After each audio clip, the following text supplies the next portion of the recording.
जय श्री केदार। स्वागत है आपका टारगेट एकेडमी के ऑनलाइन प्लेटफॉर्म में एक बार फिर से। ठीक है, आज हम डिस्कस करेंगे उत्तराखंड का इतिहास में जो है उत्तराखंड का इतिहास, जो प्राग ऐतिहासिक काल, ठीक, आदि ऐतिहासिक काल और ऐतिहासिक काल में। ठीक है, इससे पहले मैंने आपको पढ़ाया था धर्म ग्रंथों में उत्तराखंड का उल्लेख। ठीक है, उससे पहले भाई देखो साहित्य हमने छोड़ रखा है, साहित्य में लास्ट में लिखेंगे हम कि कालिदास की रचनाओं में उत्तराखंड को क्या कहा गया है, टॉलमी ने किस प्रकार उत्तराखंड का वर्णन किया है, किस तरीके से राजतरंगिणी में उत्तराखंड का वर्णन है, तो वो साहित्यिक ग्रंथों में आते हैं। और धार्मिक ग्रंथों में सबसे पहले उत्तराखंड का उल्लेख है, तो सबसे पहले मैंने आपको ये टॉपिक करवाया। लेकिन अगर इतिहास को प्रॉपरली देखा जाए तो इतिहास क्या है? मानव का विकास का क्रम। ठीक है, मानव ने किस तरीके से अपना विकास किया और किस तरह से एक आदि मानव जो एक बंदर था वो आज का सभ्य मानव बना है, ये मानव इतिहास है। ठीक है, और इस मानव इतिहास को पढ़ने के लिए हमने मानव इतिहास का जो इस काल है, इस कालखंड को हमने 3 भागों में बांटा है। ठीक है, अब इस 3 उत्तराखंड का इतिहास को देखो, यहाँ पर हेडिंग डालना उत्तराखंड का इतिहास। इससे पहले मैंने कल तक हमने जो पढ़ा है वो धार्मिक ग्रंथों में पढ़ा है।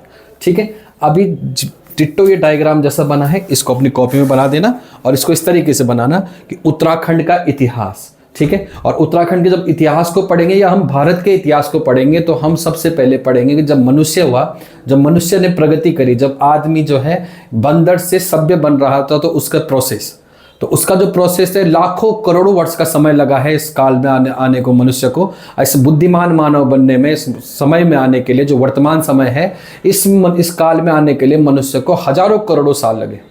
ठीक है, तो इसको इतिहासकारों ने या जोग्राफरों ने क्या करा है, अलग अलग कालों में विभाजित किया है। तो इतिहास को सबसे पहले हमने 3 भागों में बांटा है। एक है प्राग ऐतिहासिक काल। कौन सा काल? प्राग ऐतिहासिक काल। प्राग ऐतिहासिक काल में कहते हैं कि मानव विकास का वो चरण जब मनुष्य को लिपियों का ज्ञान नहीं था, मनुष्य को अक्षर ज्ञान नहीं था, तो वहां पर आदमी की भावात्मक लिपियां थी। मनुष्य को अक्षरों का ज्ञान नहीं था। कहते हैं कि मनुष्य गुफाओं में निवास करता था। ठीक है, और गुफाओं में निवास करता था और शिकार उसका मुख्य पेशा हुआ करता था, और शिकार मुख्य पेशा के साथ जो उसके औजार थे, वो औजार उसके बड़े बड़े मोटे मोटे पत्थर जो है उसके औजार थे।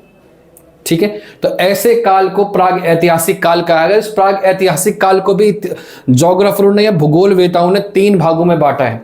निम्न पुरापाषाण काल, मध्य पुरापाषाण काल और उत्तर नवपाषाण काल, या उत्तर पाषाण काल इसको कहते हैं, नवपाषाण काल।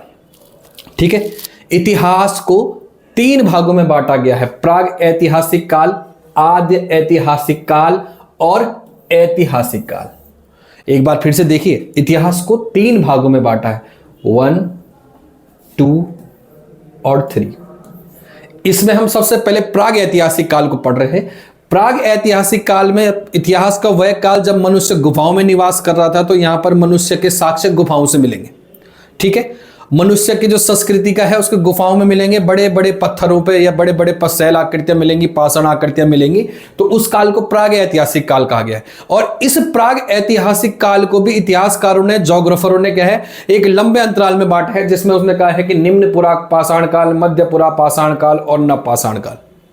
ठीक है, उसके बाद प्राग ऐतिहासिक काल के बाद जो दूसरा काल शुरू होता है, जब मनुष्य को लिपियों का ज्ञान होता है, तो उस काल को कहा जाता है आद्य ऐतिहासिक काल।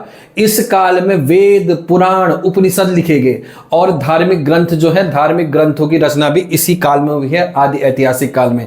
कहते हैं इस काल में मानव को या मनुष्य को किसका ज्ञान हो गया था? लिपियों का ज्ञान हो गया था। ठीक है, ध्यान रखना है, यहां पर मनुष्य को लिपि का ज्ञान हो गया था, उसकी भाषा आ गई थी उस पर। ठीक है, तो यहां पर पुर्वेद पुराण लिखे गए। तो वेद पुराण वाला चैप्टर हमने लिख दिया। देखो, हमने पहले धार्मिक ग्रंथ वाला चैप्टर कर दिया, तो वो यहां पर आ जाएगा। ठीक है, इसके अलावा साहित्यिक ग्रंथ में उत्तराखंड का वर्णन, तो ये साहित्यिक ग्रंथ और धार्मिक ग्रंथ, ये एक चैप्टर हो गया, आदि ऐतिहासिक काल के में आता है। और ऐतिहासिक काल में कहते हैं जब क्या होता है कि छोटे छोटे क्या आते हैं, महाजनपद काल के बाद जब क्या है, वर्ग संघर्ष होता है राजाओं के। देखो, छोटे छोटे राजा या छोटे छोटे राजाएं बड़े बड़े राज्यों में विभाजित होते हैं, छोटे छोटे राज्यों टूटते हैं और बड़े राज्यों का निर्माण होता है। तो इस तरीके से जब राजाओं का काल आता है, तो उस काल को ऐतिहासिक काल पढ़ते हैं हम। इसको हम ऐतिहासिक इतिहास काल पढ़ते हैं। यहां पर हम हर्यक वंश पढ़ लेते हैं। ठीक है, हर्यक वंश, शिशुनाग वंश, ठीक है, महाजनपद काल, ठीक है। ये सारा जो पहले महाजनपद काल, महाजनपद टूटेंगे, उसके बाद मगध का साम्राज्य बनेगा, उसके बाद इतिहास शुरू होगा, मौर्य वंश, नंद वंश, गुप्त वंश, जितने भी वंश हम पढ़ते हैं वो सब ऐतिहासिक काल में आते हैं। ऐतिहासिक काल में हम इस तरीके से समझते हैं कि उत्तराखंड में और भारत में हम ये तरीके मौर्यों का शासन था, तो उत्तराखंड में किसका शासन था, ठीक है। क्या मौर्यों का शासन उत्तराखंड में रहा? तो ये हमारे पास आगे हम इस ऐतिहासिक काल में पढ़ेंगे, ठीक है। तो ऐतिहासिक काल में हम पढ़ते हैं, ऐतिहासिक काल क्या है, जब राजा क्या है, वर्ग संघर्ष हुए और जो छोटे छोटे राज्य है बड़े राज्यों में, ठीक है, जहां पर विस्तारवादी नीति हो अपनाए गए राजाओं द्वारा, तो उस काल को ऐतिहासिक काल माना गया है, ठीक है। तो मनुष्य का विकास का क्रम है। प्राग ऐतिहासिक काल में मनुष्य गुफाओं में निवास कर रहा है, शिकार कर रहा है, आखेट कर रहा है, और इस काल को भी 3 भागों में बांटा है। निम्न पुरा पाषाण काल, आदमी बड़े बड़े पत्थरों का यूज कर रहा है, समझ, बड़े बड़े ढूंगा होते हैं, ढूंगे बड़े बड़े पत्थर, और जैसे बागुमान जैसे किसी अपना शिकार कर रहा है तो ढूंगा फेंक रहा है, तो निम्न पुरा पाषाण काल। औजार तो पत्थर ही था, और उस पत्थर को क्या था, उस पत्थर को कहीं से वो पत्थर जैसे जैसे पत्थर आज की डेट में पड़े हुए, उन पत्थरों को उठाया और उससे शिकार करता था। अब जब देखो, अगर बड़े बड़े पत्थरों से आप शिकार करोगे तो आप आलू की थिचौड़ी बनाओगे, आदमी की शिकार नहीं करोगे, थिचौड़ी बनाओगे, ठीक है। तो जब बड़े बड़े पत्थरों का यूज होता था, उसको निम्न पुरा पाषाण काल का। और मध्य पुरा पाषाण काल कहा गया जब उसका क्या करा, हथियार छोटे हो गए और एक तरीके से निकलता कि बड़ा पत्थर था। अब इस बड़े पत्थर को माना, देखो एक डायग्राम बनाता हूं, देखो ये बड़ा पत्थर है, ठीक है। बाद में क्या करा, धीरे धीरे इंसान ने क्या करा, इस पत्थर को इस तरीके से बना दिया। अब एक तरीके से नुकीला हो गया, अब छोटे हो गए, ठीक है। बड़े पत्थर को भी छोटे छोटे हथियार बनाए, लेकिन एक ही साइड से नुकीला। और नव पाषाण काल में मनुष्य ने कैसे हथियार बनाए, नव पाषाण काल में इंसान ने ऐसे हथियार बनाए।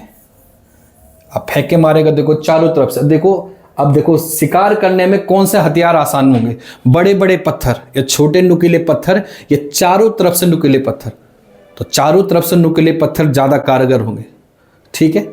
उसके बाद दूसरे नंबर तक मनुष्य ने धीरे धीरे ज्ञान करा, मनुष्य ने, ठीक है। इसी को इतिहास बोला जाता है। तो निम्न पुरा पाषाण में भारी औजारें, बड़े औजारों का प्रयोग होता था, उसको निम्न पुरा पाषाण कहा। मध्य पुरा पाषाण में आदमी ने हथियार छोटे हो गए, ठीक है। और नव पाषाण काल में आदमी के क्या हो गया, हथियार क्या हो गए, नुकीले होने लग गए। और इस पूरे पाषाण काल को, निम्न पुरा पाषाण को चॉपिंग चापिंग का काल भी कहा जाता है, ठीक है। चॉपिंग चापिंग का काल, ठीक है। चलो, तो ये हेडिंग डाल दी, प्राग ऐतिहासिक काल, आदि ऐतिहासिक काल और ऐतिहासिक काल, ठीक है। चलिए अब लिखिए,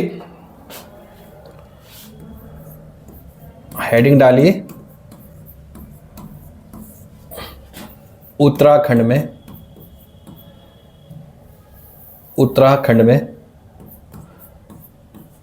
निम्न पुरा पाषाण कालीन स्थल, कि जहां से उत्तराखंड में निम्न पुरा पाषाण काल मिले, ठीक है। उत्तराखंड में निम्न पुरा पाषाण कालीन स्थल, ठीक है। प्राग ऐतिहासिक काल में पढ़ रहे हैं हम, अब प्राग ऐतिहासिक काल में हम पढ़ रहे हैं निम्न पुरा पाषाण कालीन स्थल। निम्न पुरा पाषाण कालीन स्थल मतलब कि आदमी बड़े बड़े पाषाण, बड़े बड़े पत्थरों का उपयोग कर रहा है, ठीक है।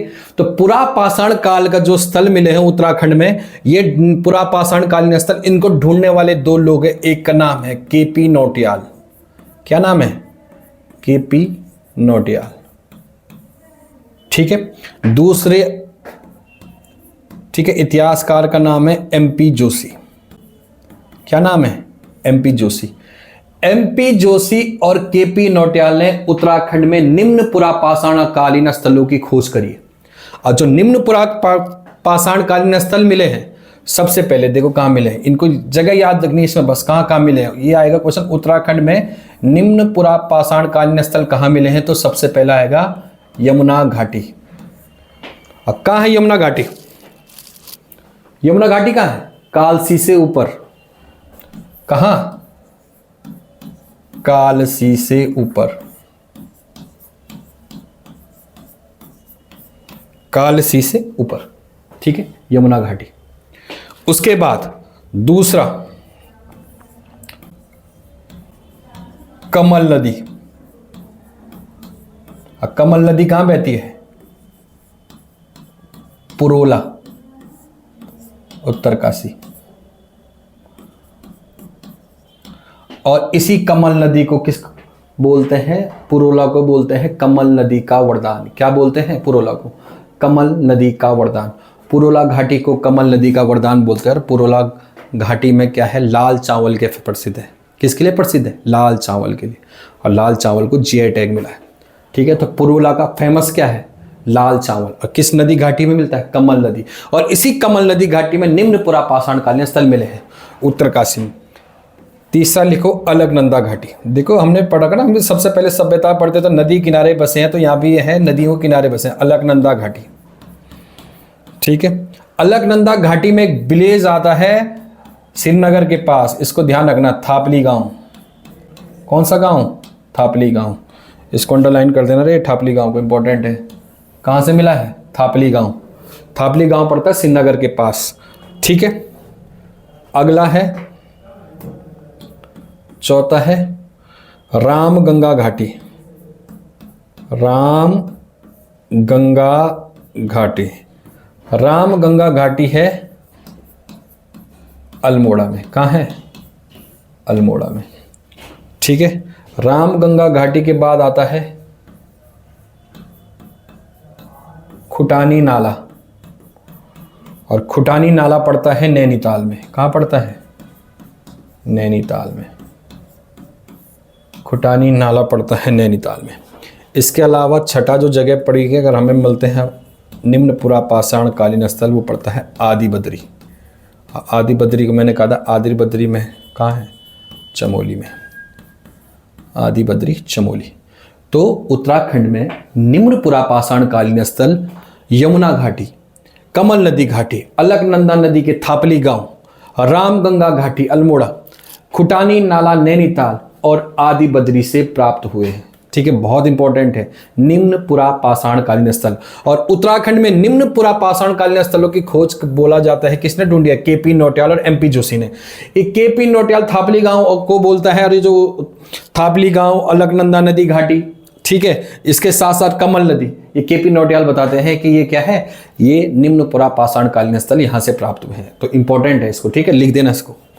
ठीक है, लिख दो उसको, वेरी इंपॉर्टेंट है। उत्तराखंड में लिख देना, उत्तराखंड में निम्नपुरा पाषाणकालीन स्थल। ठीक है, इन जगहों से मिले हैं। किसने ढूंढे हैं? केपी नौटियाल ने।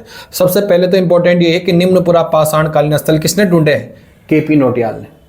ठीक है, ये उत्तराखंड में उत्खनन हुआ नहीं, उत्खनन तो उत्खनन का श्रेय अभी आएगा, लेकिन इससे पहले अगर बोलेंगे ये निम्नपुरा पाषाणकाल, आज भी देखो अभी भी नए स्थल ढूंढे जा सकते हैं इतिहास में। ऐसा नहीं है कि ये स्थल है, आगे चल के भी नहीं। अब देखो आप धीरे धीरे देखो, उत्तरकाशी में भी सिंधु घाटी सभ्यता के अवशेष मिले हैं, तो आगे इतिहास में आगे और कुछ भी मिल सकता है, तो ये नहीं कह सकते। लेकिन ये बाद में मिले, लेकिन उत्तराखंड में उत्खनन होगा अभी अभी आगे हम पढ़ेंगे इस चीज को। तो आपको ये बताना, निम्नपुरा पाषाणकालीन स्थल किसने ढूंढे? केपी नौटियाल और एमपी जोशी ने। और ये 6 जगह याद रखना, इसको लिख दो। चलो क्लीन। ठीक है, अब निम्नपुरा पाषाणकालीन स्थल के बाद आता है मध्यपुरा पाषाणकालीन। मध्यपुरा पाषाणकालीन स्थल में, मध्यपुरा पाषाण काल में मनुष्य ने हथियार बनाए। क्या बनाए थे? मैंने कहा ना, हथियार बनाए। हथियार छोटे हो गए थे, छोटे हथियार बनाए। छोटे हथियारों का यूज करता है, इसका ये नहीं मिलता उत्तराखंड में, अच्छी बात है, नहीं मिलता है। ठीक है, उसके अलावा नवपाषाण काल, नवपाषाण काल के भी साक्ष्य उत्तराखंड में नहीं मिलते हैं। ये बहुत अच्छी बात हो जाती है। ठीक है, मध्यपुरा पाषाण काल और नवपाषाणकालीन स्थल, मतलब ये कहते हैं कि इनमें हथियार, मध्यपुरा पाषाण काल आदमी ने हथियार बनाए थे, हथियार छोटे हो गए थे तो वो भी नहीं मिले हैं। अब नवपाषाणकालीन स्थलों के साक्ष्य भी नहीं मिले। ठीक है, अब हेडिंग डालनी पड़ेगी हमें। ठीक, अच्छी बात है, नहीं मिले। अब आएगा उत्तराखंड में प्राग ऐतिहासिक, उत्तराखंड में प्राग ऐतिहासिक काल के साक्ष्य।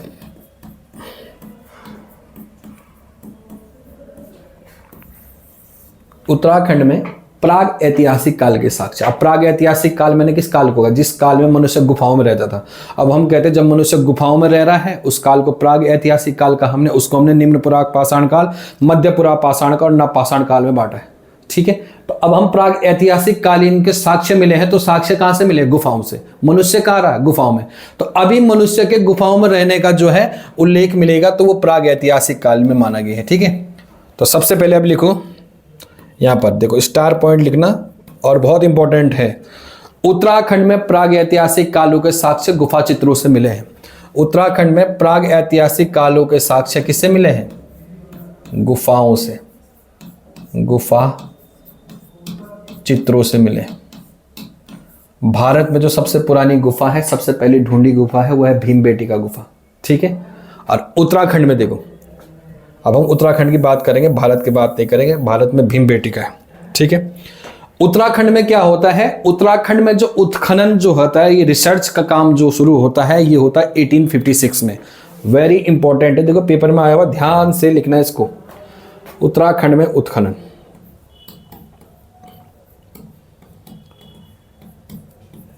उत्खनन मतलब होता है मनुष्य का इतिहास जानने का।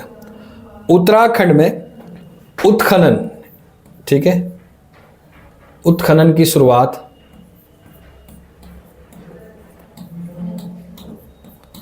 ठीक है। उत्तराखंड में जो उत्खनन की शुरुआत होती है, वेरी वेरी इंपॉर्टेंट, 1856 में। कब होती है? 1856 में। और ये करते हैं हेनवुड। कौन करता है? हेनवुड, ठीक है। हेनवुड 1856 में भारत उत्तराखंड में उत्खनन की शुरुआत करता है, ठीक है। और भारत में करता है कनिंघम।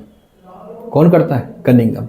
देखो एक बार पेपर में बना हुआ क्वेश्चन है, उत्तराखंड में उत्खनन का श्रेय किसे जाता है? या उत्तराखंड का पहला सर्वेयर, ठीक है, उत्खनन किसने किया उत्तराखंड में सबसे पहले? जिसने सबसे पहले उत्तराखंड में प्राग ऐतिहासिक काल ढूंढने के प्रयास किए, वो कौन था? हेनवुड।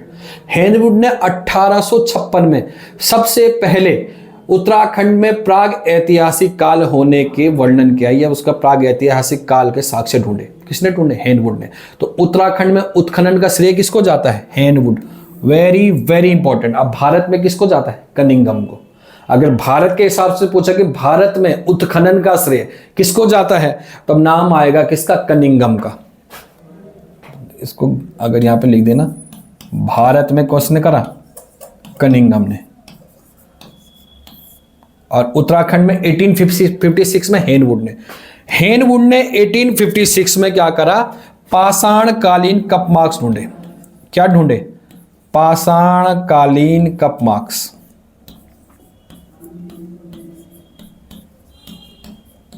और इन कप मार्क्स को बोला जाता है ओखली। क्या बोला जाता है? Cup marks. पाषाणकालीन कप मार्क्स खोजे, और ये कप मार्क्स क्या है? ओखली, ठीक है। हेनवुड ने 1856 में उत्तराखंड में पाषाणकालीन कप मार्क्स की खोज करी, और उसने घोषणा कर दी कि उत्तराखंड में प्राग ऐतिहासिक काल के साक्ष्य मिले हैं। और ये कहाँ मिले हैं? तो ये कप मार्क्स मिले हैं देवीधुरा मंदिर में। कहाँ मिले हैं? देवीधुरा मंदिर में। देवीधुरा मंदिर में उत्तराखंड में सबसे पहले पाषाणकालीन कप मार्क्स मिले, और इसकी खोज किसने की? हेनवुड ने। ये बहुत इंपॉर्टेंट है। उत्तराखंड में उत्खनन की शुरुआत 1856, हेनवुड ने पाषाणकालीन कप मार्क्स खोजे, और वो कहाँ खोले? देवीधुरा मंदिर। और देवीधुरा मंदिर कहाँ है? बताओ फटाफट, यही आएगा पेपर में। कहाँ है? चंपावत में। कहाँ है? चंपावत में, ठीक है, ध्यान रखना है।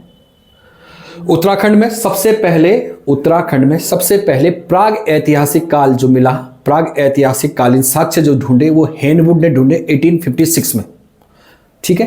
1856 में हेनवुड घोषणा करता है कि देवीधुरा मंदिर में पाषाणकालीन कप मार्क्स हैं, ओखलियां हैं। और ओखली जब मिलती है तो इतिहासकार कहते हैं कि ओखली मिली है। तो गांव में जब ओखली मिलती है, तो गांव में ओखली पहले क्या होता था? गांव के सारे लोग अपने धान लेके, अभी भी जब गांव में शादी होती तो हल्दी कूटते ना ओखली में, तो पहले गांव का क्या होता है? अभी चावल कूटने जाते लोग ओखली में। तो ओखली जब मिलते, बड़े से पत्थरों में छोटे छोटे कप मार्क्स हैं, ठीक है। और जब ये कप मार्क्स मिल रहे हैं, तो इतिहासकार इसको मानते हैं कि यहाँ पर एक मानवीय बस्ती होगी, एक मानवीय सभ्यता रहती होगी, साथ में रहती थी, ठीक है। वो कप मार्क्स का मतलब ये होता है। तो ये कप मार्क्स मिलने का मतलब है यहाँ कोई ना कोई सभ्यता रहती थी। और ये जब ये कप मार्क्स पर रिसर्च की गई, हेनवुड ने 1856 में ढूंढे, तो माना गया ये किस काल के हैं? प्राग ऐतिहासिक काल या पाषाणकालीन क्या है? कप मार्क्स है, ठीक है। अगला क्लीन, ठीक है। इसके बाद जैसे ही उत्तराखंड में उत्खनन का घोषणा हैंडवुड करता है, उसके बाद 1877 में, कब, 1877 में एक और रिसर्च सर्वेयर आता है जिसका नाम होता है रिबेट कार्नेक। क्या नाम है? रिबेट कार्नेक। रिबेट कार्नेक क्या करता है? द्वाराहाट मंदिर, द्वाराहाट मंदिर कहां है? द्वाराहाट मंदिर अल्मोड़ा में। द्वाराहाट मंदिर अल्मोड़ा में क्या करेगा?